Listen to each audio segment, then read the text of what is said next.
Pada happy nggak? Suaranya pada habis nih, kayaknya habis senam ya. Dalam hati tetap semangat kok ya. Dapil 4 tetap semangat. Semangat ya.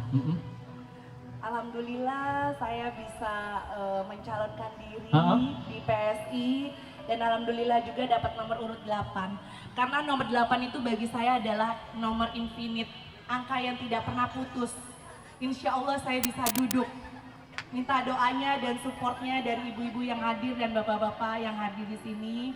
Saya nggak banyak bicara, saya hanya ingin mengabdi untuk Bekasi. Karena saya kecil di Bekasi, besar di Bekasi, sampai hari ini saya tinggal di Bekasi. Makanya saya ingin mencalonkan diri sebagai DPRD Kota Bekasi, tentunya di Dapil 4, di mana tempat saya tinggal dan dibesarkan di Kota Bekasi. Jadi saya ingin Bekasi itu lebih maju, lebih makmur, SMA gratis, banjir juga mungkin insya Allah nanti akan saya atasi, dan juga kader Posyandu, ada BLK dan beberapa program lainnya. Baik. Kalau dari Bro Doadi Badai, alasannya untuk menjadi caleg nih apa nih? Sederhana aja ya, langsung. Ya, kalau saya sebenarnya simpel ya. Saya dari tahun 2014 itu sebenarnya udah ditawarkan juga oleh beberapa parpol besar.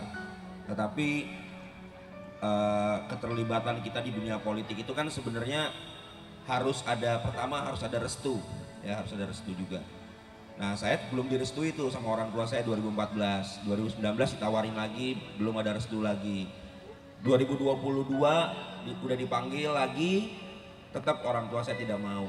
Dan selain itu juga saya belum terlalu berpikir bahwa apa yang saya impikan di dunia profesi saya sebagai seniman ya itu jelas programnya. Jadi pada saat tahun 2022 itu setelah sekian tahun saya mempersiapkan diri dengan program-program, dengan energi yang besar untuk memperjuangkan ini semua, saya akhirnya menyatakan siap untuk masuk lagi ke dunia politik, tetapi melalui partai yang jelas programnya, yang jelas DNA-nya, yang jelas perjuangannya. Nah, kenapa saya bangga menjadi salah satu bagian kecil daripada PSI? Karena saya berharap bahwa dan saya yakin bahwa PSI ini punya DNA yang jelas. Yang pertama, anti korupsi, yang kedua, anti intoleransi, dan juga memperjuangkan banyak kebijakan-kebijakan publik yang bisa menguntungkan rakyat Indonesia dan merubah kehidupan rakyat Indonesia semakin lebih baik. Jadi intinya kalau saya di Bekasi ini adalah saya ingin supaya Bekasi itu stigmanya kepada masyarakat luas itu bukan kota yang tidak bisa berkembang.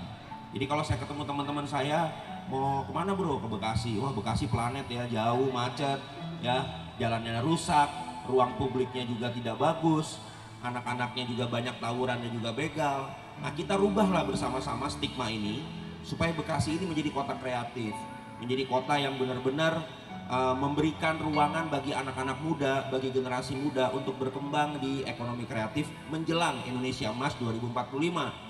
Itu adalah bonus demografi kita. Kalau kita tidak memiliki masyarakat Indonesia yang berkualitas, maka sayang sekali dunia demokrasi Indonesia akan dihuni oleh orang yang itu-itu saja. Jadi saya berharap Bapak Ibu bisa memberikan kesempatan bagi saya untuk mewakili suara Bekasi di DPR RI. Tidak mudah bagi saya, tapi bukan berarti kita tidak bisa merubah keadaan menjadi lebih baik.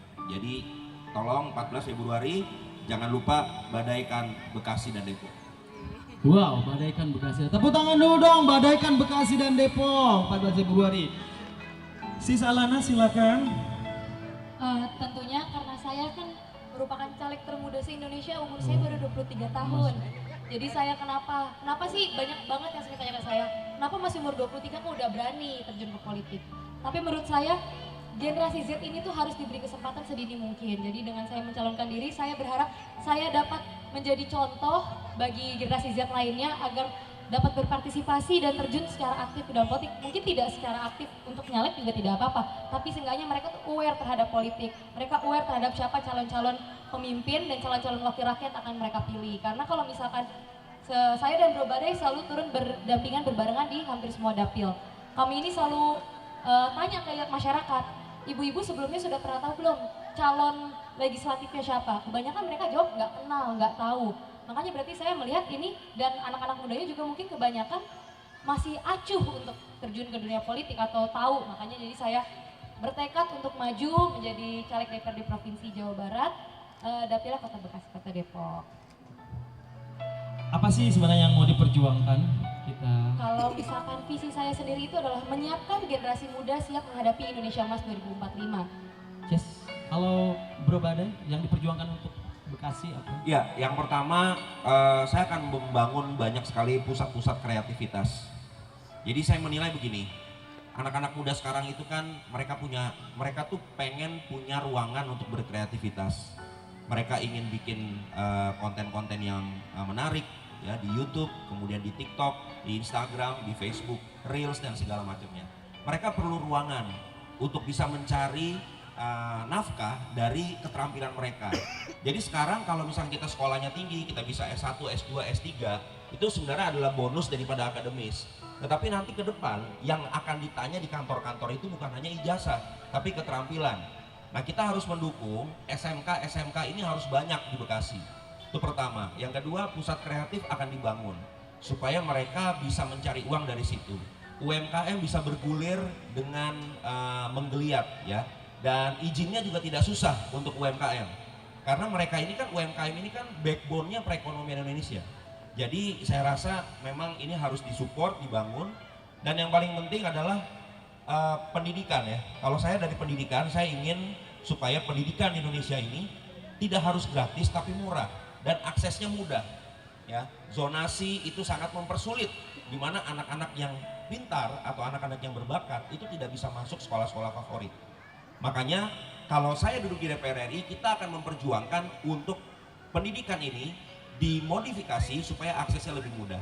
Yang paling terakhir nih Bapak Ibu, yang paling penting adalah koruptor ini harus segera disahkan undang-undang perampasan aset supaya koruptor di Indonesia ini punya efek jerah yang luar biasa. Setuju kan kalau koruptor itu merugikan negara? Setuju dong. Setuju ya? Merugikan Ya, sekali ya. dana bansos dikorup, itu pertama. Kemudian kemarin BTS sehingga internet di Indonesia ini tidak bagus, 8 triliun di korupsi. Nah, jadi kita nih harus sama-sama berjuang. Ya, saya juga nanti di DPR ini akan mendorong untuk segera disahkan undang-undang perampasan aset supaya koruptor bisa disita dan dimiskinkan. Karena sebenarnya koruptor itu nggak takut penjara, mereka cuma takut dimiskinkan. Jadi itulah efek yang harus dikerjakan di demokrasi kita di 2024. Ya. Sisanya tujuannya untuk DPRD Kota Bekasi apakah gerangan? Kalau saya pribadi, karena kita ngelihat berkaca pada DKI ya, DKI itu SMA sudah gratis, jadi Bekasi kenapa tidak gratis? Karena kan kalau sampai SMA itu pasti pendidikan akan lebih baik lagi, dan juga banjir juga di Bekasi itu sangat-sangat banyak banget, ketika hujan sedikit aja sudah banjir. Seperti tadi malam saya datang ke sini, genangan air banyak. Nah makanya saya juga pengen banjir itu kita kalau bisa kita kurangin lah, atau sama sekali tidak ada banjir, tapi kan semua butuh proses. Dan juga saya ingin kader-kader posyandu ya, ibu-ibu gajinya saya kasih nanti insya Allah akan saya perjuangin supaya dapat gaji juga, karena kan selama ini cuma dapat ini aja, tanda terima kasih saja.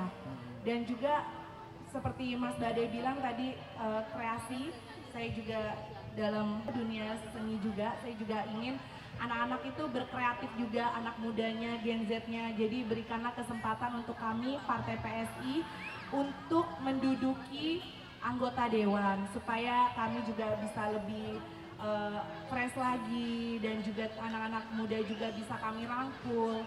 Jadi semuanya itu bisa tertata dengan baik. Jadi Bekasi itu tidak lagi dibilang planet lain ya, karena saya miris banget kalau misalnya pulang itu seperti Mas Badai bilang tadi adalah Bekasi itu planet lain. Mudah-mudahan kalau kami duduk bertiga, Bekasi itu bukan planet lain, tapi Bekasi itu diperhitungkan. Amin.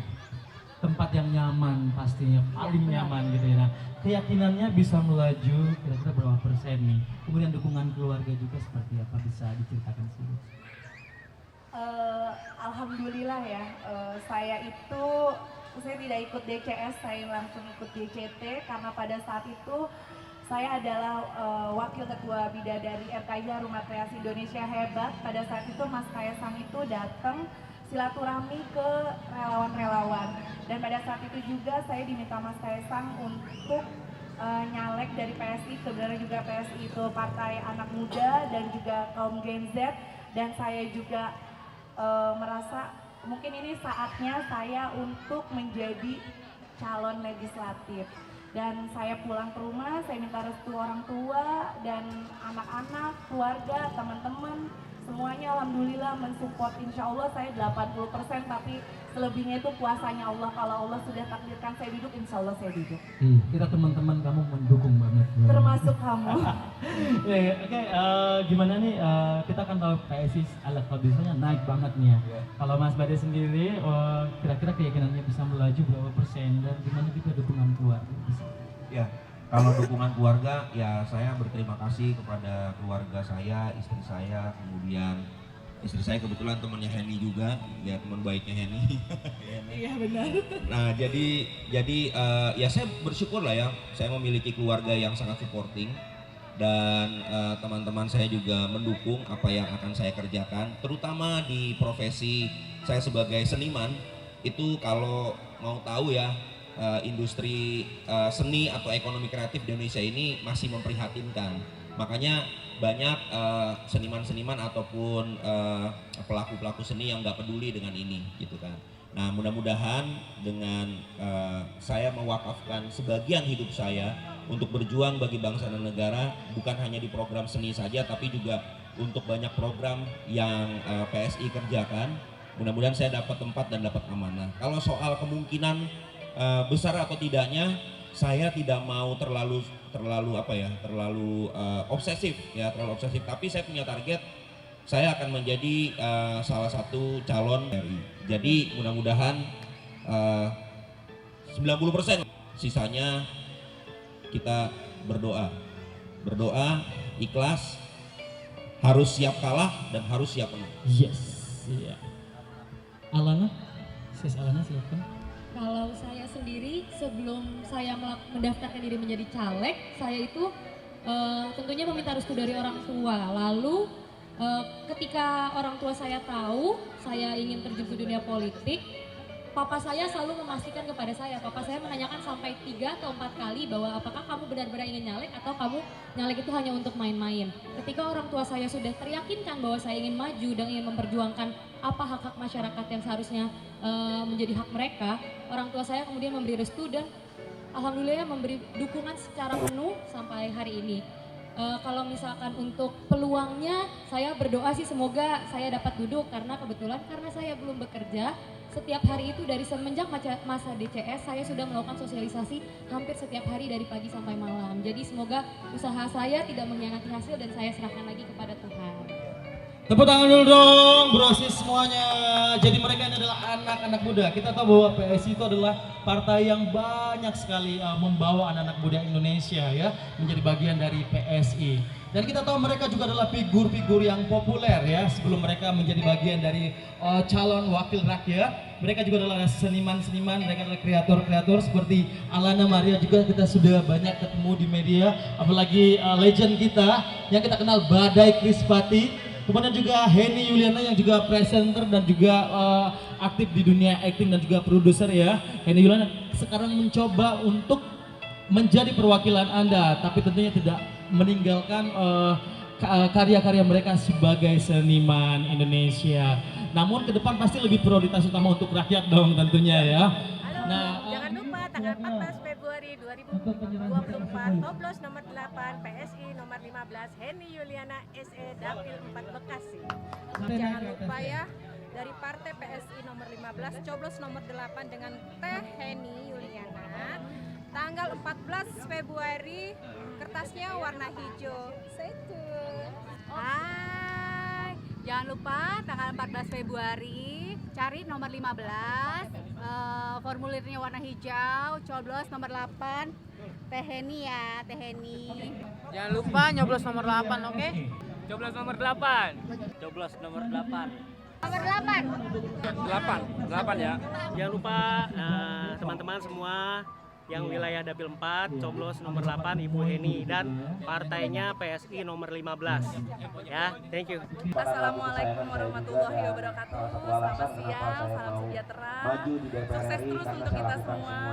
Jangan lupa untuk warga Bekasi Kota khususnya Dapil 4, nanti tanggal 14 Februari datang ke TPS, cari kertas warna hijau dan juga cari partai PSI nomor 15, coblos nomor 8. Jangan lupa ya. Apapun masalahmu, ini solusinya. Hai, saya Alana Maria. Saya caleg DPRD Provinsi Jawa Barat 8, Dapil Kota Depok Kota Bekasi. Mohon dukungan dari Partai Solidaritas Indonesia. Mohon doa dan dukungan dari warga Kota Depok dan Kota Bekasi. Sampai jumpa di 14 Februari 2024. Jangan lupa. Halo semua, saya Doa di Badai. Saya calon legislatif DPR RI Jabar 6, Kota Bekasi dan Kota Depok, nomor urut 3. Jangan lupa tanggal 14 Februari 2024. Jangan lupa memberikan suara untuk saya di DPR RI Jabar 6, nomor urut 3, Kota Bekasi dan Kota Depok. Dan juga jangan lupa mencoblos PSI nomor 15. Dan sampai ketemu 14 Februari 2024. Timnya silakan bergabung di sini, kita foto bersama dulu. Semua bersama Sis Heni di tengah.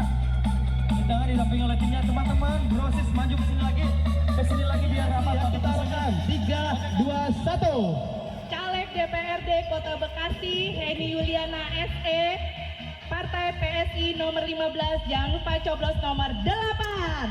Sukses pasti menang. Tepuk tangan.